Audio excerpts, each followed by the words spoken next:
Seattle and other liberal U.S. cities, shocking, are now clearing homeless encampments. What? We weren't doing that for so long. The CDC said that was a no-go. And in these cities, ooh, they just grew like mushrooms in a wet forest.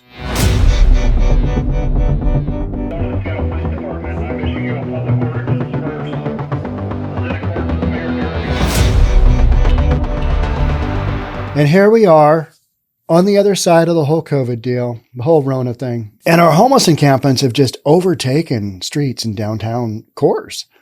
And in outside of the downtown cores, anywhere that they can, homeless encampments have popped up in, like this article says, liberal U.S. You don't see this kind of thing in cities that are well run, do you? No, it's really interesting that cities that have let this go on and all kind of have the same thread. Hey, you're liberal, very progressive. This is progress. Not so much. So that's what we're talking about today, is that this has become a thing where cities that were just like, oh, no, we are compassionate. We don't do that. We've gone from that to we're just sweeping these things up left and right. That's literally what's going on and what we're talking about here on News for Reasonable People. Before we jump on in, if you're new here, welcome. My name is Sean Reynolds. I own a couple of real estate companies. Now, I read the news from that perspective. Sometimes people say it's reasonable. Sometimes people say it's not. And if they don't think it's reasonable, maybe you should tune in to CNN. Yeah, there you go. Seattle, other liberal U.S. cities now clearing homeless encampments. Makeshift shelters abut busy roadways. Tent cities line sidewalks. Tarps cover broken down cars and sleeping bags are tucked into storefront doorways. The reality of the homeless crisis in Oregon's largest city can't be denied. This is none other than Portland, Oregon we're talking about. I would be an idiot to sit here and tell you that things are better today than they were 5 years ago with regard to homelessness. This is Portland's mayor, Mayor Ted, talking. That's literally a statement from Mayor Ted. I'd be an idiot to tell you things are better now than they were 5 years ago, because in Portland, things really took off homelessness-wise. Now, they have here in Seattle too, but Seattle, I think, was able to catch it really kind of just before the cusp of just destroying the downtown. Portland doesn't have that option. And Portland doesn't have the tourism to downtown that Seattle does. And with tourism, you just get more bodies in there and you start pushing people out that shouldn't be there, right?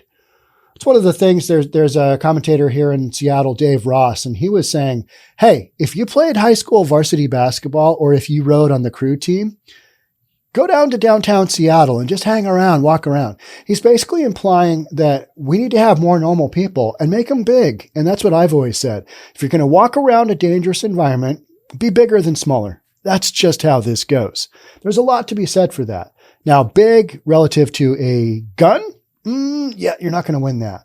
But if you're just walking around, yeah, we need to see more tourists in these areas.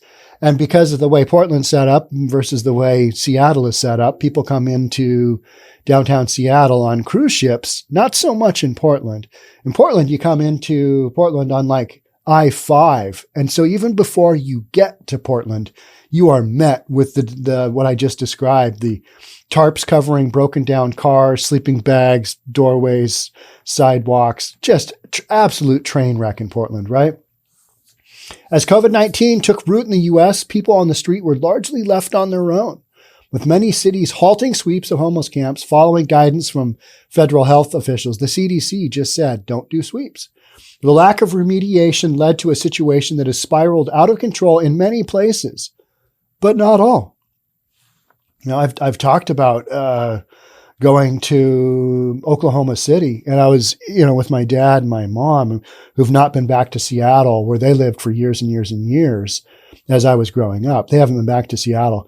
If I took them to downtown Seattle right now, I mean, would they want to get out of the car? Probably not. I mean, hey, Mom and Dad, should we walk down? Yeah, no. Let's go back to Bellevue. Okay. And that's what would happen. I mean, and they're not afraid. My mom's been all over the world. My dad's traveled a lot. And they've owned some properties in some sketchy parts of Dallas, like, where you learn to fix bullet holes in doors with Bondo. Yeah, that kind of stuff. Pretty normal. So you've got this situation where in Seattle, particularly, and Portland, these downtown urban areas, you got frustrated residents calling out for action as extreme forms of poverty play out on city streets.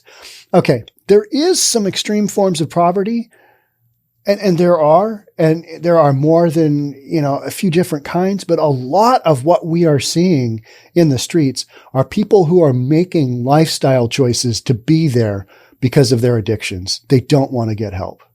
That's the bottom line that a lot of folks don't want to talk about, because then the answer to that would be putting people in rehab, putting people in treatment, putting people in detox.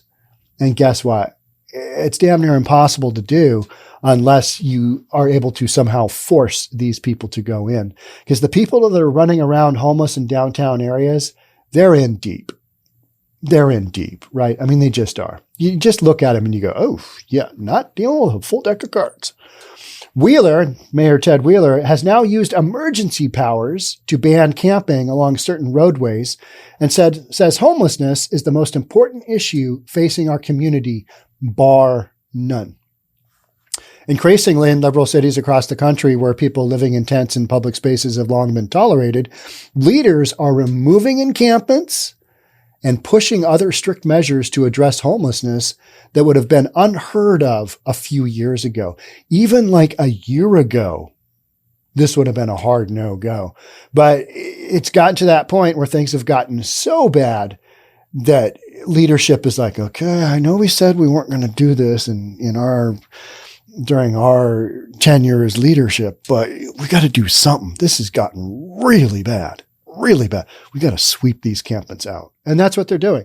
Here in Seattle, our mayor, even though he's a Democrat and he's kind of a centrally aligned Democrat, he's a real moderate. He is viewed as basically a far-right extremist because he is clearing out homeless encampments. 2 in 1 week here in Seattle. Go Mayor Bruce Harrell. In Seattle, and I'm not cheering to kick people out of their environments. It's just that the city shouldn't be allowing people to live in our parks and in our streets the way that they are. They should be providing housing. They should be providing temporary housing, whatever it takes. And that is happening. It's just at a very, very slow rate. And there's not enough housing all the time to go around. But even when there is available housing, a lot of times the folks that we're talking about kicking out of the sweeps, out of their environments, they choose not to take up the city's offer of temporary housing or long-term housing or whatever, because they can't do their lifestyle in those environments. It's a no-go. There are rules. So, we've got this push and shove, and right now you got the sweeps happening. In Seattle, new Mayor Bruce Harrell ran on a platform that called for action on encampments, focusing on highly visible tent cities in his first 2 months in office. Across from City Hall, 2 blocks worth of tents and belongings were removed on Wednesday. Okay. That was a pretty major sweep. And although it was taken care of, I think on the 10th of March, that sweep started on the 22nd of February, and mutual aid got in there and bungled it up. The clearing marked the end of a 2.5-week standoff between the mayor and activists who occupied the camp, working in shifts with their arms banded together to keep homeless people from being moved. In Washington, D.C., Mayor Muriel Bowser launched a pilot program over the summer to permanently clear several homeless camps. In December, the initiative faced a critical test as lawmakers voted on a bill that would ban clearings until April. It failed 5-7. That's in Washington, D.C. That's in D.C.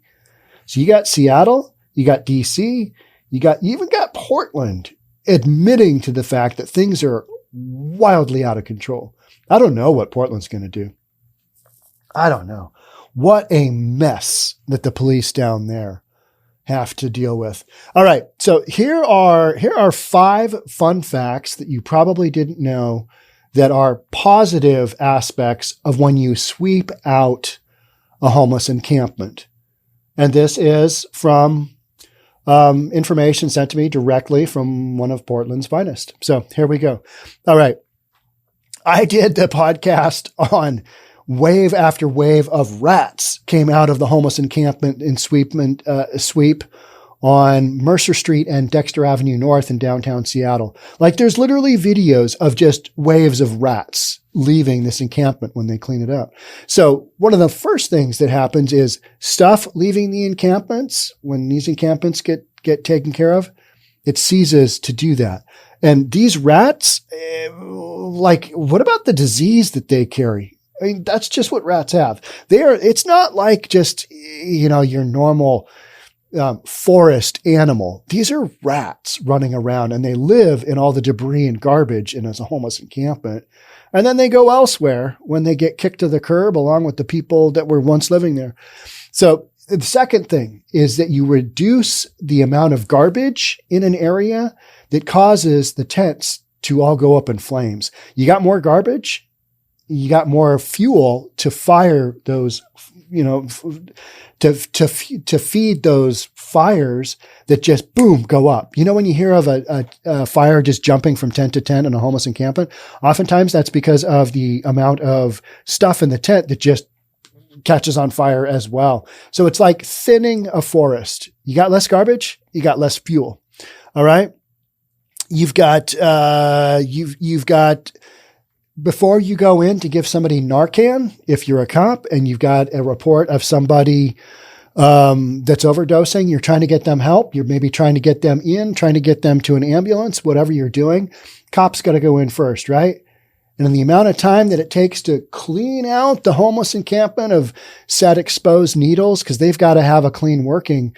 When you've got these homeless encampment sweeps and they take care of all the needles and all the stuff, you end up not having this buildup of needles and stuff in these environments that police have to go into. So you make it a cleaner situation for emergency services to go in when you do a cleanup every now and then. And then the fifth thing is, and this is a wild one, in Portland last year, I think there were like 27 pedestrian fatalities, people walking on the streets, people on the streets dying. Like either 18 or 19 of those were homeless people. That is really sad. So when you take people off the streets and put them into housing, it makes them no longer a target to be run over by a drunk driver. Yep, that's a thing. Or the victim of a stray bullet from a said shooting in Portland, which we know is off the charts. So think about that. You're going to save lives by getting people into housing. Just from the standpoint, they're getting run over, they're getting killed, they're getting hit. A large proportion of the deaths, the pedestrian deaths, are the homeless, period. We know that for a fact.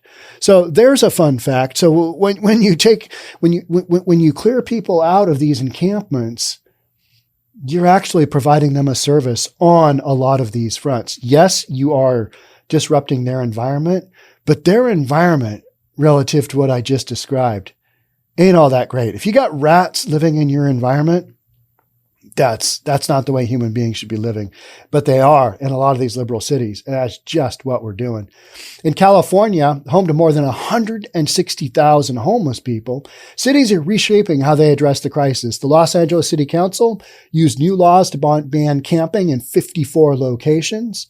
LA mayor candidate Joe Buscaino has introduced plans for a ballot measure that would prohibit people from sleeping outdoors in public spaces if they have turned down offers of shelter. So contingent housing, right? All right. If you've been offered to before and you don't take it, here's what's going to happen. All right. You want to get into that housing? You need to be sober. You need to be in a program. You need to have a game plan. Contingent. You want to get out? Here it is. Here's what you got to do. So there's got to be repercussions for folks in order to provide them incentive for wanting to get better. But if you don't have any and they can just do whatever they want, then guess what? They're going to do whatever they want. And in these big cities, that's exactly what they're doing. San Francisco Mayor London Breed declared a state of emergency in December in the crime-heavy Tenderloin neighborhood. She basically just said, I don't know what to do. State of emergency. I'm not really sure what to do. She's pissed. She's pissed that this has happened to her city. But guess what? It didn't get there overnight. This has been ongoing for decades, right? This is the result of decades of loose policy dealing with all this stuff. Yeah, it is. And what's interesting, you don't see this in the majority of Republican-run cities. Yeah, is there a correlation? It's really hard to say. It's really unknown. Yeah. So, the Tenderloin neighborhood, which has been ground zero for drug dealing, overdose deaths, and homelessness. So I showed footage of a Como of like one block in downtown Seattle on 3rd Avenue. Think of that. That's where you have just people posted up with drugs, shooting drugs. They got stolen goods on the sidewalk. I had the vacuum cleaner was in the clip that I pointed out, that, stand-up vacuum cleaner. Just some crazy crime going on. Think of like that for an entire neighborhood, and you've got the Tenderloin in San Francisco. I mean, just an utter shit show. Sorry, there's no other words. In Sacramento, voters may decide on multiple proposed homeless-related ballot measures in November, including prohibiting people from storing hazardous waste, such as needles and feces. Yep, you can no longer, get your collection of needles and poop.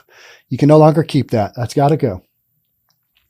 It is wild that we're talking about human beings storing needles and feces in 2022. Where are you storing it? Do you have, a good refrigerator for your poop? Or how are you keeping that to keep for a long period of time? Oh, I freeze it. Okay. And when people pull out really old wedding cake, pull out of this guy's freezer some poop. No, it's just gross, right? I mean, it's just absolutely not reasonable and gross. On public and private property and requiring the city to create thousands of shelter beds. Okay, but if you create a bunch of shelter beds, people know to go there and they're going to get shelter. Is it really helping them out? Are they getting off drugs doing that? No, it's just getting them off the streets. So this is a really complex number of things that need to happen before we actually start helping our fellow citizens. But a lot of it has to do with we've given them too many options for easy living. And that's why here in liberal cities like Seattle, that's the bottom line. They got a lot of options. There's a lot of help. They get all kinds of money. They get all kinds of aid. They've even got people that defend them when they're going to get kicked out of public parks. You got mutual aid. City officials in the area are feeling increasingly pressure to break liberal conventions, including from a conservation group that is demanding that 750 people camping along a 23-mile natural corridor of the American River Parkway be removed from the area. 750 people pooping and doing drugs and peeing into the river. Okay, that cannot be good for the environment. It kills me that here in Seattle, we are so willing to support, the Green New Deal and Climate Pledge Arena and just all of that. And yet in our parks, in our city parks, we have groups that are collecting hundreds of thousands of pounds of garbage left behind by homeless encampments that we are somehow for. So the toxicity of needles, human poop, feces, rotting food, rotting garbage in our parks that are supposed to be protected, they get the worst treatment of all. And yet, go buy an electric car. Yep, it's what we're doing. I mean, it's really this wild contradiction of terms and ideas and thoughts, right? Because you're not taking care of the people, and you're certainly not taking care of the parks. Then you're not letting the people who should be able to go into the parks, like kids. How about kids? Little Johnny, we can't go to the park today. It's littered with hypodermic needles from the addicts getting high. Well, that sucks, Mom. Yeah, I mean, what do you even say? People are not using their parks in Seattle because they can't. It's like, oh, yeah, Susie and Johnny, we are not hanging out here. Let's go over to Bellevue. That's literally, I mean, some people don't have that option, But if you want to go see a clean park, you go see our downtown park in downtown Bellevue. I'm not just out here to brag about Bellevue, but you want to go see a clean, family-oriented park? Yeah, no horse shit is allowed there. It's just a no-go. Like if you started to put up a tent there, you'd have a dozen people saying, hey, you know what? You need to move roughly 8 miles to the west. That's where that type of behavior is allowed and or encouraged. We do not do that here. And that would be with police assistance. Advocates for the homeless have denounced aggressive measures, saying the problem is being treated as a blight or a chance for cheap political gains instead of a humanitarian crisis. I think we do know it's a humanitarian crisis. We just don't know how to fix it. And the politicians that have let this go this long, the ones that are still in office, they're like literally going, uncle, we got an emergency here. Yeah, it's no better than it was 5 years ago. In fact, I'd be an idiot if I didn't come right out and say, it's worse. That's Mayor Ted. I mean, he's literally coming out and admitting, yeah. So this is what's going on. Everywhere that there is a high population of homeless people, we started to see this as their response. And a lot of this has to do with businesses. The homeless encampments are in downtown cores oftentimes. Portland's got its own demographic of homeless that is, yeah, it's difficult to figure out. But in Seattle, the majority of our homeless are close to services, meaning they're close to areas where they can get food, they can get all the free stuff. They tend to not venture out too far. And so downtown oftentimes was a prime location because there's already homeless services there. And so they just exploded. And now you've got this storyline of, big corporate going, bringing their employees back into the office. And so you've got this conflict, this built-in conflict of, all right, I'm on my lunch break. I would like to go get something to eat at a local restaurant, and I would like it to go, and I want to go sit in the park for those 3 days of the year that it's sunny in Seattle. That's a no-go right now in a lot of these parks. And so we are literally cleaning them out right now. We've gone ham on cleaning out parks here in Seattle. 2 in a week? Good Lord. What is coming? What's this world coming to? Maybe another Republican in office? Don't say that. Portland's homeless crisis has grown increasingly visible in recent years. During the area's 2019 PIT count, the point-in-time count, a yearly census of sorts, an estimated 4,015 people were experiencing homelessness, with half of them unsheltered or sleeping outside. Advocates say the number has likely significantly increased. Is it 15,000? Is it 20,000 in Portland? Something like that? I think so. Last month, the mayor of Portland, Wheeler, used his emergency powers to ban camping on the sides of high crash roadways because you got people dying, but it's also a way that they can start cleaning up the city. And hey, you can't camp here, like on the sides of freeways, underneath freeway passes, just these crazy spots that they end up posting up. So yeah, 19 of 27 pedestrian people killed, and it addresses it in this article, were homeless. And people in at least 10 of the encampments were given 72 hours to leave. It's not like they just roll in there and clean them out. They usually give a week or maybe 3 days tops to, hey, we're going to be cleaning out this encampment. Some people are going to come by. They're going to talk about resources. They're going to offer you temporary shelter, long-term shelter, whatever it is, whatever is available at the time. So it's made very clear people are dying, Mayor Ted Wheeler says. So I approach this from a sense of urgency. Wheeler's top advisor, Sam Adams, a former Portland mayor, has also outlined a controversial plan that you'll enjoy that would force up to 3,000 homeless people into massive temporary shelters staffed by Oregon National Guard members. Could you imagine if Oregon actually pulled this off? I mean, that would be, you would, if you heard the far left on this, it would be like watching, the Holocaust or something. I mean, that's what they would equate this to, right? Advocates say the move, in which marks a major shift in tone and policy, would ultimately criminalize homelessness. Well, living in the park in a tent is illegal. I mean, it just is. It hasn't been enforced, but that is not a legal place to be living. Now, we don't necessarily want to criminalize that, but guess what? We aren't arresting people and throwing them in jail because they're sleeping in the park. We're just moving them out so that residents can enjoy the park for its originally intended purpose, which is not to sit on somebody else's used hypodermic needle and or step in their human feces in the park. Is that dog poop? No, that's not dog poop. Oh, it's just gross, right? It's gross. I understand my suggestions are big ideas, said Adams. Our work so far, mine included, has failed to produce the sought after results. Things have gotten way out of control. And so there's this pushback right now that's happening. It's happening in a lot of cities because things got really bad. And now we've got people going back to work. We've got employees going back to work. So we need to clean things up a little because the optics aren't good.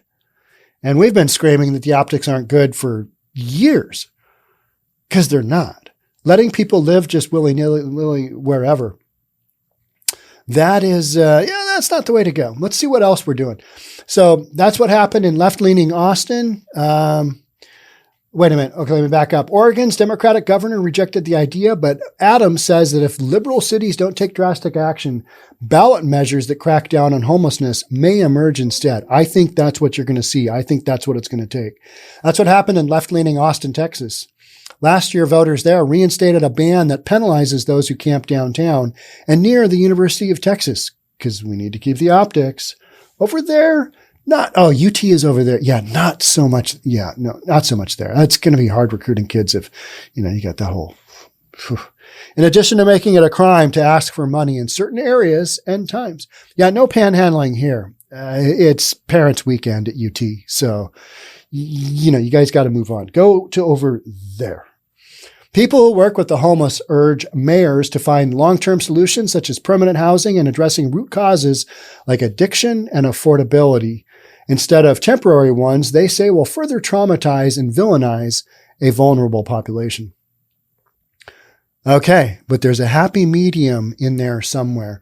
Those with mental issues, you see how this article didn't even, it addressed addiction and affordability. They always want to go for that affordability, but they never want to do the dual, which is addiction and mental issues, because then you'd actually have to start providing some fairly complex solutions.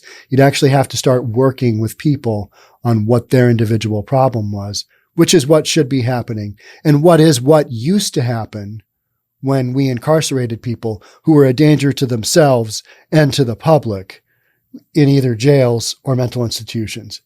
So we're kind of coming back full circle. We've let the criminals all out. How's that working out? Not good. Crime's up. Defunded the police. How's that working out? Not good. Can't hire enough cops, and there aren't enough people out there who want to become cops. And we kind of just let the homeless encampments just go wherever willy-nilly. How's that working out? Not good.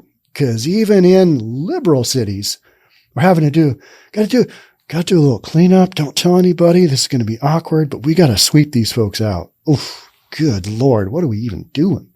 You know how those talks are going. Didn't we say we weren't going to sweep out anymore? Didn't we say that we wouldn't tolerate that in our city? Didn't I get on a hot mic and actually say that to a large group of people back in June of 2020? That, this is inhumane. And we know that it is, but we don't have a lot of other options. We got to clean our downtown up. People got to come back to work. People got to be able to enjoy their parks. What are we going to do? What's going to happen? That's literally where we're at. And we're starting to see some of the cogs move just a hair, like one tooth of the cog. You know what I mean? And that's here in Seattle. That's 2 homeless encampment sweeps in 1 week. And posting up cops in these hotspot areas of crime. This stuff should have been done a long, long time ago, but we couldn't because people chose not to, or elected officials chose not to. Here we sit. So it'll be really interesting to see how this goes moving forward. Will we get to a point where we just kind of, you know what, don't know what to do here and just kind of give up? Can't. So there's this constant battle, right? Because the situation we have right now is literally untenable. Downtown Seattle, untenable with encampments and violence and just the crime that's gone on. So these storylines, these are going to continue for days, months, probably years. And I'll record them because these storylines are not reasonable. And this is news for reasonable people. Thanks so much for being here. Thanks so much for checking it out. We'll catch up soon. Talk then. Bye for now.